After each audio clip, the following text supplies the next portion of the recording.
Dacă există un domeniu în care umanitatea încă mai are mult de muncă, printre altele, aș spune că este inteligența emoțională. Am construit societatea în care trăim, bazată mai mult pe intelect, lăudând coeficientul de inteligență, logica și datele. Nu vreau să fiu înțeles greșit, sunt pe deplin recunoscător pentru progresul uman și realizările speciei noastre. Doar că, fără îndoială, am neglijat dezvoltarea emoțională. În sistemul nostru educațional nu există un curriculum emoțional. Această responsabilitate fiind mai mult atribuită familiei, așa zis și cei 7 ani de acasă. Dar ce facem dacă nici părinții noștri și nici părinții lor nu au avut niciun soi de educație emoțională? De regulă, nimeni nu ne învață cum să procesăm durerea, cum să gestionăm suferința sau să acceptăm și să simțim orice fel de emoție, realizând că este trecătoare, asemenea unor nori pe cer.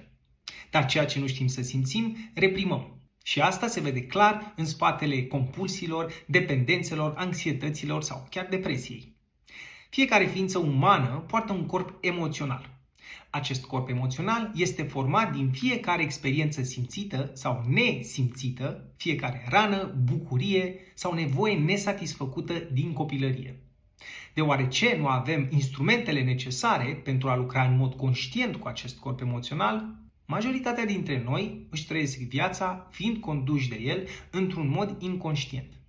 Emoțiile neprelucrate devin declanșatoare. Acestea creează reacții raționale, ne împing spre comportamente compulsive, hrănesc relații nesănătoase și ne țin blocați în cicluri de suferință. Fiind un domeniu unde nu prea există multă cunoaștere, este firesc să ne temem în a simți anumite emoții și de aceea le evităm și fugim constant de noi înșine. Însă de cele mai multe ori, inamicul pe care încercăm să-l depășim este pur și simplu o emoție neprelucrată care încearcă să fie simțită. Mai mult decât atât, putem realiza cu ușurință că, din păcate, mulți dintre noi suntem blocați în stări emoționale foarte negative. În acest caz, fiind învăluiți în majoritatea timpului în astfel de emoții, acțiunile care rezultă din acestea nu pot fi decât de speță negativă. La o scară mai largă, întreaga umanitate se află în acea situație. Vezi războaie, foamete, abuzuri, corupție și așa mai departe. Suntem în acest punct pentru că an la rând și generație după generație ne-am transmis evitarea emoțională ca pe o moștenire, dar nu conștient, ci inconștient.